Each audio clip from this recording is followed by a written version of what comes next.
Toota naannichaa gidduutti ta'een qaamoleen nageenyaa ajjeefamuun oduu sobaatii jedhamu.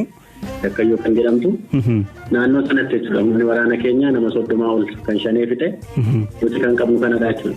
Dararaa godaantotni Itoophiyaa Saawudii ga'uuf argan irrattis gabaasa bal'aa qabna. Kuma 30 na awwaalsan gamatti na qaxaqatanii tumachuudha. Asii walumatti qabanii tumasa na awwaalanii achi keessa ba'ee guman deemuu turu. Kana akka adagaa kanarra muumbu'e. Ani Galaanaa Balaa nu waliin tura.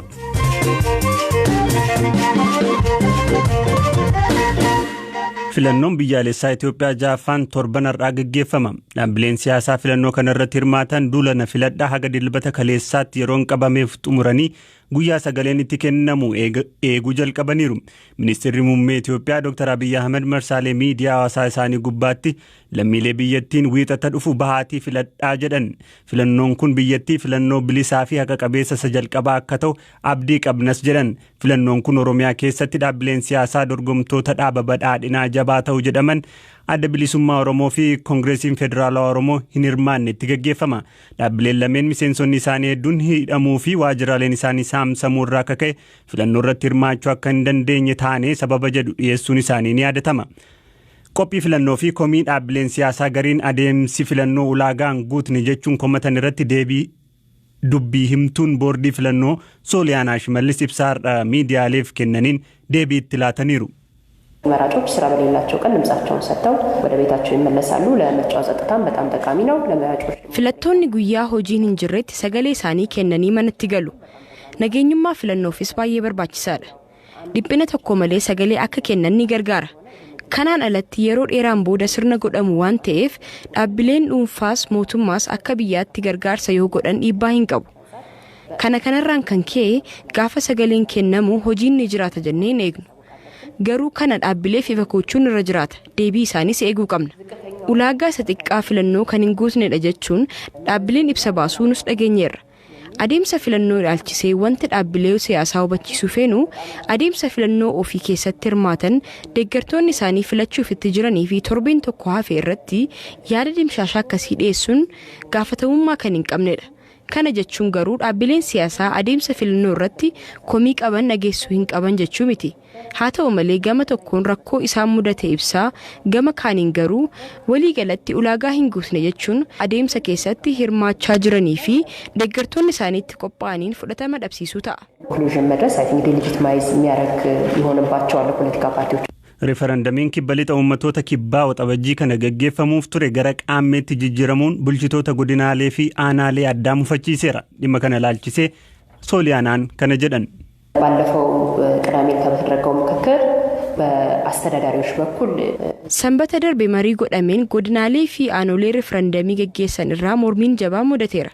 Gama isaaniin komiin ka'u guyyaa hawwiin eegamu waan ta'eef guyyaa qabametti haalli raawwachuun danda'amu mijachuun irra jira yookaan filannoonis babarfatee walfaana haa ta'u yaadni jedhu dhiyaateera. Boordichi komii ka'an kana ilaalee referendamii kana yeroo qabametti filannoo waliin gaggeessuu danda'amoo hin danda'u isa jedhu ilaalee har'a yookaan bor ni murteessa.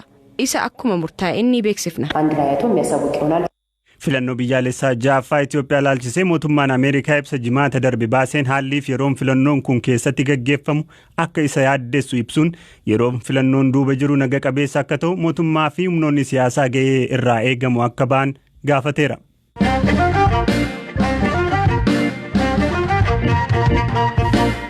Dhuma torbee darbee godina Horroo Guduruu Wallaggaa aanaa Jaardagaa Jaartee gandaa Kuyyuu jedhamtu keessatti walitti bu'iinsa qaamolee nageenyaa mootummaa fi qaamolee mootummaan abaa'oo shanee jedhuun gidduutti gaggeeffameen humnoonni mootummaa 27 ajjeefamuu fi 10 madaa'an jedhamee kagabaafamu sobaa jedhan bulchaan godina Horroo Guduruu Wallaggaa obbo Baqqalaa Disaasa. Itiyoophiyaan Insaayidar bulchaa aanaa Jaardagaa Jaartee obbo Abiyoot Baqqalaa wabeeffachuun jimaata darbe gabaasa baaseen gandaa Kuyyuu jedhamtu keessatti haleellaa hidhattootni bananiin qaamoleen nageenyaa 27 ajjeefamanii 10 madaa'uu ibsee ture. Bulchaan godinichaa garuu ganda jedhame keessatti walitti bu'iinsi godhamuu mirkaneessuun hidhattoota 30 ta'antu ajjeefame malee oduun qaamoleen nageenyaa ajjeefaman jedhu sobaa jedhan. Yeroo darbe Jaardagaa Jaarteetti walitti bu'iinsi tahamee naannoo abaa'oo shanee naannoo 30 ta'u humni keenya barbadeessee jira jechuudha. Garuu immoo ishee yeroo hundaa soba haasofeetti sangaan aletti akka humni keenya miidhameetti haasofte jechuudha. an akka bulchaa godina sanaatti akkan uummata bakka bu'ee jirutti yaa'u shiftaan kun uummata toosaan saamuuf halkan dawoo godhatanii qabeenya uummataa lubbuu uummataa saamuuf godhaniiti qaamni mootummaa nageenya uummataaf nageenya biyya kanaaf dhaabbate barbadeessuu danda'ee jira. Isheen immoo garuu faallaa kanaatti anaa saamaa jiru. Kanaaf godina keenya keessatti uummanni godina keenyaa duula isa xumuraa duula abaa'oo shanee isheen balleessina dheeti xinnaa guddaan jaartiin jaarti amma duula irratti duulaa jira jechuudha. Kanaaf iddoo galtuu dhabdee jirtu waan ta'eef isheen immoo olola sobaa waan adda addaa faabrikeet gootee dhuunfee. Kanaaf amma odeeffannoon qaamoleen nageenyaa mootummaa 27 ta'anii aanaa jaardagaa jaartee keessatti ajjeefamanii kan hafan 10 ta'an immoo madoo ta'anii jedhamee odeeffannoon gabaafamu dhugaa miti jettu. Sirrii miti warri kana haasa'anis haasaa masheeti yoo ta'e malee haasaa baa'oo shaneeti yoo ta'e malee haasaa qabatamaa lafarra jiru miti. Naannoo gandadha naannoo addaati akkayyoo kan jedhamtu. Naannoo sanatti jechuudha humni waraana keenyaa nama 30 ol kan shanee fixe nuti kan qabnu kanadha jechuudha. Tole ergasii aanaan yookaan gandi sun nagaadha aanaan jaardagaa jaartee hoo haala akkamii keessa jira? Nagaadha rakkoon tokko hin jiru har'aama kana bu'aa bal'aatu jira jechuudha iddoo adda addaatti ishee ukattee akkan tuutaa boollatti galte boolla keessaa baaseeti saaxilaa jira uummanni. Lixa Oromiyaa dabalatee kibba Oromiyaa bakka amma hidhattootni socho'anittis qaamoleen nageenyaa mootummaa Eertiraa bobbaafamaniiru oduun jedhu irra deddeebiidhaan dhagahamaa jira. Naannoo keessanitti qaamoleen nageenyaa mootummaa Eertiraa bobba'anii jiru. Qaamolee nageenyaa Eertiraa miti biyyi keenya Itoophiyaan caasaa nageenya isheetiin miti Itoophiyaaf akka gaanfa Afrikaattuu biyya beekamtudha. Har'a shiftaa kana uummanni shiftaa kana milishaan keenya poolisiin idilee keenya ari'ee qabaa jiru. Qaama nageenyaa Eertiraa gaafatamus hin jiru ta'uus hin danda'u tasa waan akkasii hin jiru. Kun soba waan fakkaannes waan ta'uu dandeenyus jechuudha. Bulchaa aanichaa obbo Abiyootiin argachuuf yaaliin taasifne milkoofne jiraattonni naannichaa BBC'n dubbise lakkoofsa qaamolee nageenyaa ajjeefamanii akka adda hin baafne garuu ammoo haleellaa tasa raawwatame kanaan qaamoleen nageenyaa hedduun ajjeefamuu mirkaneessaniiru.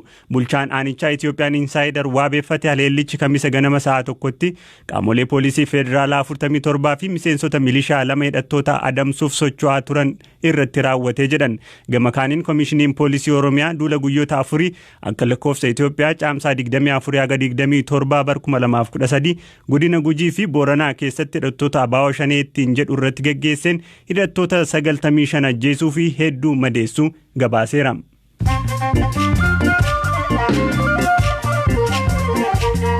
Dhaggeeffattoota gidduutti immoo odeessaalee gaggabaaboo muraasa biyyoonni garee G7 naannoo Tigraay keessatti hojjettootni deeggarsa namoomaa danqaa tokko malee akka argataniif waamicha taasisan. Dabalataanis biyyoonni dureeyyiin addunyaa 7 kun atattamaan dhukaasni dhaabatee loltootni Eertiraa akka ba'aniif gaafataniiru.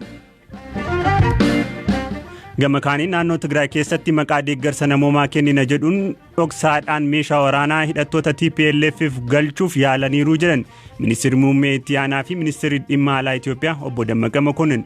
Obbo Dammaqaan Itoophiyaan lammiilee ishee irratti beela akka meeshaa waraanaatti fayyadamuun dararaa jirti mannaan jedhu akkaan kan nama gaddisiisudha. Nagaa tasgabbii fi qindoomina uumuuf kan gargaarus miti jedhan. Bataskaanni Ortodoksii Eertiraa Paatriyaarikiin ishee duraanii mana hidhaatti jalaa hafnaan Paatriyaarikii haaraa muudde. Abuna Qooreliyoos sirna muudamaa magaalaa guddittii Eertiraa Asmaraatti dilbata kaleessaa gaggeeffameen Paatriyaarikii 5ffaa ta'uun dibamaniiru. Abuna Antooniyoos yeroo dheeraaf mootummaa Isaayyaasiin qeeqaa waan turaniif bara 2006 irraa eegalanii waggoota 15f hidhaa mana keessaa keessa akka turan taasifamaniiru.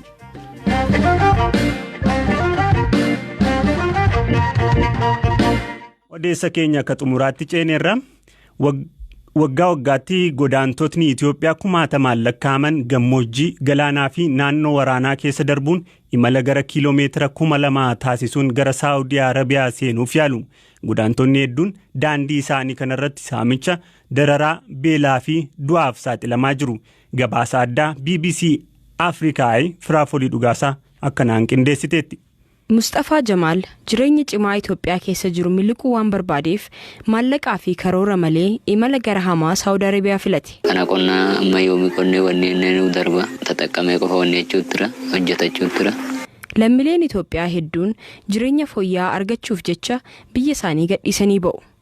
Kana milkeessuufis baay'een isaanii karaa seeraan alaan gara Jibuutii seenanii Saawudii ga'uuf imala kiiloomeetira 2000 taasisu. Jalqaba kiiloomeetira hedduuf gammoojjii keessa darbuu qabu. Sana booda kan eeggatuun galaana diimaa qaxxaamuruun Yaman seenuudha. Sanarraa galma dhumaa isaanii Saawudii ga'uuf naannoo waraanaan jeeqamaa jirtu keessa darbuu qabu. Kanaaf amantaa maallaqaa fi lubbuu isaanii namoota isaan daddabarsaniif kennuu qabu. Wagga waggaan utuu gammoojjii Jibuutii qaxxaamuruuf yaalanii godaantonni hedduun dheebuudhaan lubbuun isaanii ni darba.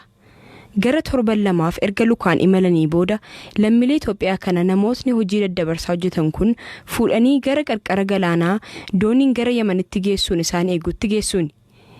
Namoota karaa seeraan alaan daddabarsuun kan hojjechaa ture Luusiyaan imalli galaanarraa hamaa akka ta'uu danda'u hima. Namoota daddabarsuu hojjetaniif godaantonni dhuunfaa isaaniitiin kaffaluuf. Kanaaf hundi isaanii godaantota hedduu erguu barbaadu. Garuu galaana irratti araarri hin jiru. Yoo bidiruu nama 100 fe'uu danda'u argatte namoota 150 irratti feetee bidiruun kun caccabee namoonni galaanaan nyaatamuu danda'u.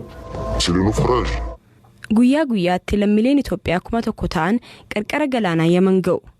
Erga Yaman ga'anii booda Saawudii galuuf gara kiiloomeetira 500 naannoo waraanaa keessa imaluu qabu. Namni hojii daddabarsaa hojjetu tokko akka himutti erga Yaman keessatti waraanni ka'eas daldala keenyaaf bu'aan dabaleeraa jedha. Sababni isaas biyyattiin tasgabbii waan hin qabneef mootummaan akka duree nu loluu hin danda'u waan ta'eef jedha. Namoonni tokko geejjiba fayyadamuuf maallaqa ni qabaatu. Kaan garuu lukaan adeemuu qabu. Yaman keessatti hojii daddabarsaa kan hojjetu Ibraahim godaantonni lukaan adeeman yommuu argaman ni butamuu jedha. As Yamanitti godaantonni daandiirra utuu deemanii yoo argamanii hin butamuun. Yoo ofiillee maallaqan qaban ta'e maatii isaanii gaafachuu qabu. Hin dararamus. Akkuma godaantota hedduu Mustafaanis butamee maallaqa argachuuf dararamee ture. Warri gaddiisa birrii kaffalnaa jedhanii akkasitti ni dabadabanuu bishaan qarqaratti galee ce'ee 30,000 awwaalsa gamatti na qaxaqatanii tumachuudha. Asii walumatti qabanii tumasa na awwaalanii achi keessa ba'ee guman deemutti jiru. Kana akka adagaa kanarra muumbu'e. Godaantota hedduuf Yaman magaalaan Adan xumura imala isaanii ta'a. Namoota isaan daddabarsaniif maallaqa kaffalan waan hin qabaanneef Saawud Arabiyaa ga'uu hin danda'ani. Mustafaan daangaa Saawudii ga'ee ture. Ta'us keellaa Saawudii irratti rasaasaan miilarra rukutame. Sana boodas gara Adanitti deebi'e. Suuduman dhaqadheetu waan dhufee achitti kan jira xoorinnetti jira maayidaa dhageenye. Abboo wayyaatti kufa maali godhe warra wayyaa irratti kufa. Mangala deeni malati akkuma galmuudha malee. Ji'a 6 Yaman erga ture booda Mustafaan Yaman irraa gara Itoophiyaatti akka deebi'u taasifame. Erga sanaas maatii isaa waliin gara waggaa tokkoof jiraachaa tureera. Miidhaa irra geerraan kan ka'e kiraanchii fayyadamaa kan jiru Mustafaan daandii irratti namoota kadhachuun jireenya isaa ta'eera. Ammallee namoota naannoo isaa irraatii gara Saawudiitti imalan jiru kan jedhu Mustafaan imala kana dhiisaa yookaan akka kootaatu jechuun akka gorsuun dubbata. Mas deema jiranii asuma dhiyoo kana deemanuuru. Aboonni nani gortu karaa Yemeniin deemina akka ani ta'e kana ta'e janeeti katamu kana keessa ijoollee 4tu deemera. Tibba kana Saawudiitti godaantotni Itoophiyaa rakkoo keessa akka jiran himachaa jiru hordofnee kan isinii dhiyeessinu ta'a. Qophiin har'aaf jennee qopheessinis asuma irratti goolabamaa kan isinii qopheesse Firaafolii Dhugaasaati. Katooraan isinii dhiyeessaa ture Galaanaa Balaa. Waan nu hordoftaniif hedduun isin galateeffadha. Horaa bulaa deebana.